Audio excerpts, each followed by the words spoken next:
Assalamualaikum warahmatullahi wabarakatuh, semuanya. Semoga Allah senantiasa memberikan kesehatan, rezeki yang berlimpah dan keberkahan untuk kita semua. Amin, amin ya robbal alamin.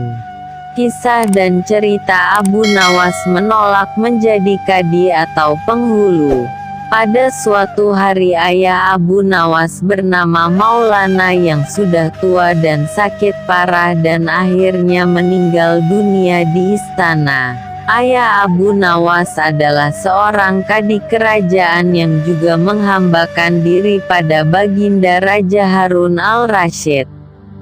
Abu Nawas dipanggil ke istana. Ia diperintah baginda untuk mengubur jenazah ayahnya itu sebagaimana adat Syekh Maulana. Apa yang dilakukan Abu Nawas hampir tiada bedanya dengan kadi Maulana, baik mengenai tata cara memandikan jenazah hingga mengkafani, menyalati dan mendoakannya. Melihat itu, maka baginda pun bermaksud mengangkat Abu Nawas menjadi pengganti ayahnya sebagai kadi kerajaan. Kabar tentang akan dipilihnya sebagai kadi menggantikan ayahnya pun sampai ke telinga Abu Nawas. Setibanya di rumah setelah selesai dari upacara pemakaman ayahnya, Abu Nawas pun tiba-tiba mulai bertingkah aneh tidak seperti biasanya. Abu Nawas mengambil sepotong batang pisang dan mulai menunggangi pohon tersebut layaknya kuda sambil berlari-lari, berteriak-teriak. Melihat tingkah aneh Abu Nawas, orang-orang pun merasa sangat heran dan banyak di antara mereka menyangka jika Abu Nawas sudah gila. Pada hari berikutnya, Abu Nawas mengajak anak-anak kecil beramai-ramai menuju makam ayahnya dengan membawa segala macam alat-alat permainan. Sesampai di makam tersebut, ia kemudian mengajak anak-anak bermain rebana dan bersuka cita di atas kuburan ayahnya. Semua orang pun semakin heran atas kelakuan Abu Nawas itu. Mereka menganggap jika Abu Nawas sudah benar-benar menjadi gila karena kematian ayahnya.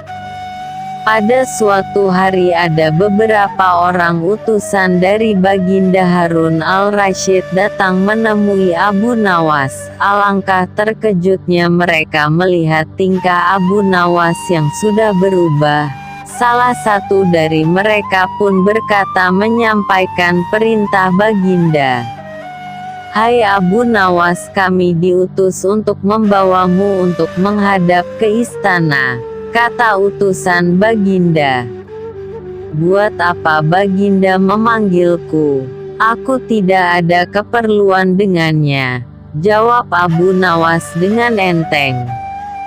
"Hai Abu Nawas, kau tidak boleh berkata seperti itu kepada rajamu," kata utusan. "Hai Tuan utusan, kau jangan banyak cakap.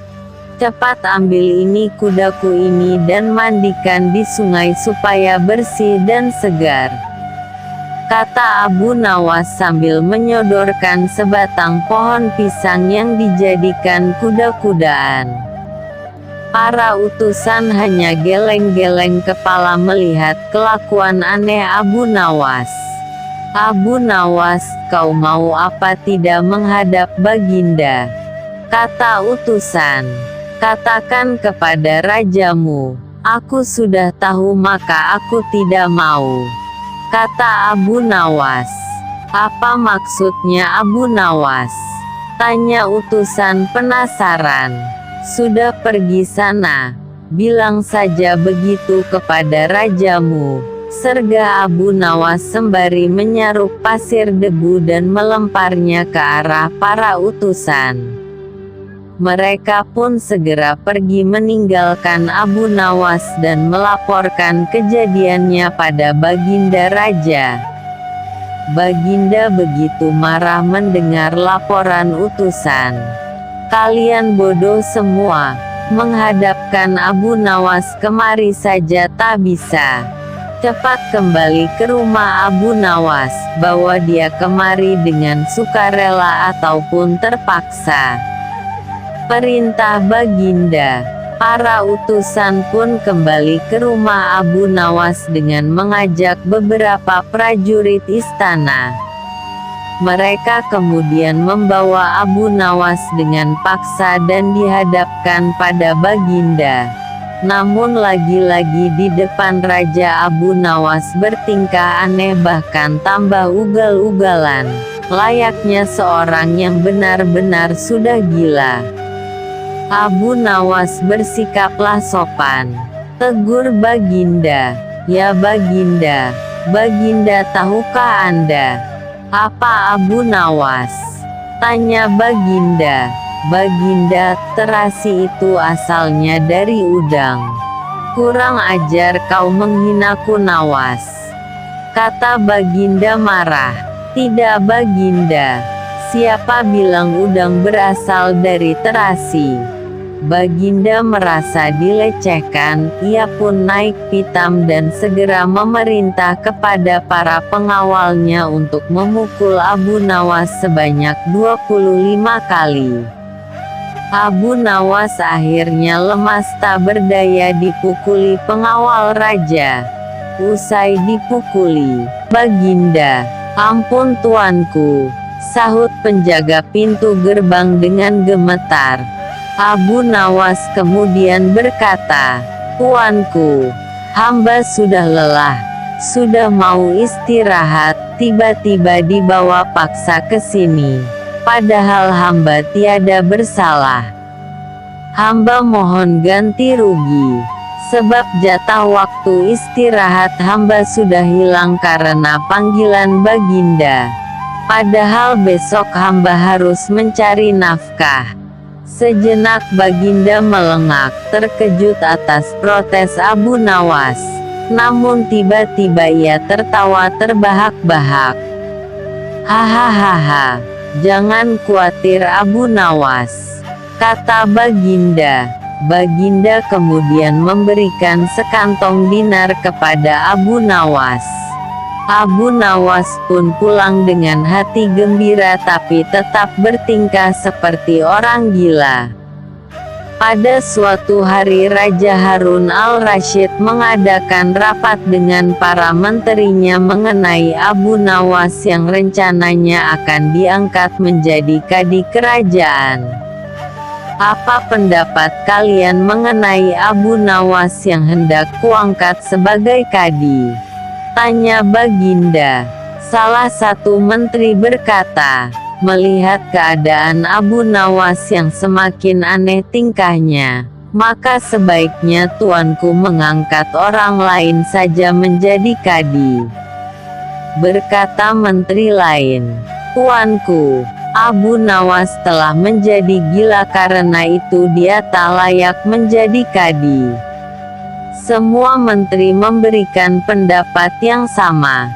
Baiklah, kita tunggu dulu sampai 21 hari lagi, karena sekarang bapaknya baru saja meninggal dunia. Jika selama 21 hari lagi tidak sembuh-sembuh juga barulah kita akan memilih orang lain saja, kata Baginda. Sebulan lebih waktu berjalan, namun Abu Nawas masih bertingkah gila, maka Baginda pun mengangkat orang lain menjadi kadi kerajaan. Konon kadi yang dipilih seseorang bernama Polan, tidak lain memang merupakan orang yang sangat berambisi untuk menjadi kadi. Karena Abu Nawas tidak jadi diangkat, si Polan pun mempengaruhi orang-orang di sekitar Baginda untuk memilih dan mengangkatnya menjadi kadi. Begitu mendengar jika kadi baru sudah diangkat, Abu Nawas pun kembali bersikap normal. Ia sangat bersyukur karena terlepas dari bala yang mengerikan. Akan tetapi ia sedikit menyesali karena ia mengetahui bahwa kadi yang dipilih memiliki perangai buruk. Mengapa Abu Nawas bersikap seperti orang gila? Ceritanya pada suatu hari ketika ayahnya Abu Nawas yang sudah tua dan mulai sakit parah, Abu Nawas dipanggil untuk menemui ayahnya tersebut, karena ayahnya ingin menyampaikan beberapa pesan padanya sebelum meninggal dunia. Berkata ayahnya, "Hai anakku, aku sudah hampir mati. Sekarang cobalah engkau cium telinga kanan dan telinga kiriku ini." Abu Nawas segera menuruti permintaan ayahnya. Ia mencium telinga kanan bapaknya. Ternyata mengeluarkan bau harum, sedangkan yang sebelah kiri mengeluarkan bau busuk. "Bagaimana anakku? Sudah kau cium? Ceritakan dengan sejujurnya bau kedua telingaku ini," kata ayahnya. Sungguh mengherankan, yang sebelah kanan berbau harum sekali, tapi yang sebelah kiri baunya amat busuk, kata Abu Nawas heran. "Hai anakku Abu Nawas, tahukah apa sebabnya bisa terjadi begini?" tanya ayahnya. "Wahai bapakku, cobalah ceritakan kepadaku," kata Abu Nawas. Ayahnya kemudian berkata, "Pada suatu hari datang dua orang mengadukan masalahnya kepadaku. Yang seorang aku dengarkan keluhannya, tapi yang seorang lagi karena aku tidak suka maka tidak ku dengar pengaduannya. Inilah resiko menjadi kadi, penghulu. Jika kelak kau suka menjadi kadi maka kau akan mengalami hal yang sama. Namun jika kau tidak suka menjadi kadi maka buatlah alasan yang masuk akal agar engkau tidak dipilih sebagai kadi oleh Baginda Harun al-Rasyid. Tapi tak bisa tidak, Baginda pastilah akan tetap memilihmu sebagai kadi." Jelas ayah Abu Nawas. Dari pesan ayahnya itulah Abu Nawas sudah mempersiapkan rencana yang matang. Jika nanti ayahnya telah tiada, hanya untuk menghindarkan diri agar tidak diangkat menjadi kadi. Seorang kadi atau penghulu pada masa itu kedudukannya seperti hakim yang memutus suatu perkara. Walaupun Abu Nawas tidak menjadi kadi namun dia sering diajak konsultasi oleh Baginda Raja untuk memutus suatu perkara. Bahkan ia kerap kali dipaksa datang ke istana hanya sekedar untuk menjawab pertanyaan Baginda Raja yang aneh-aneh dan tidak masuk akal. Sekian kisah dan cerita Abu Nawas menolak menjadi kadi atau penghulu. Semoga terhibur. Untuk melanjutkan kisah dan cerita Abu Nawas pada episode berikutnya dari channel kami, jangan lupa klik subscribe, like, komen, share dan klik notifikasi lonceng. Terima kasih. Wassalamualaikum warahmatullahi wabarakatuh.